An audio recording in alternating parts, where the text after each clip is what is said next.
Hello guys, welcome back at Ton of Things. But for today's video, here going to show you how to pair your iPad with Slim Folio. So if you're interested, let's get started. So if you're looking for a way to pair your iPad with your Slim Folio here, well, this one is very simple. So the first thing that you want to do is you want to place your Slim Folio in the typing position on your iPad. So similar to this one. Now, on your iPad, you want to go ahead and go to your settings and then your Bluetooth and make sure it's turned on.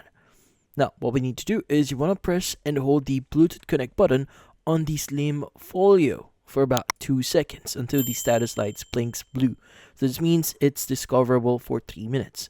Now, you want to go ahead and go to your iPad and find the Slim Folio on the list of available devices and tap on it. Now, if prompt, type the PIN using the Slim Folio keyboard and press enter. Now, once paired successfully, the status light will turn a solid blue briefly and then turn off.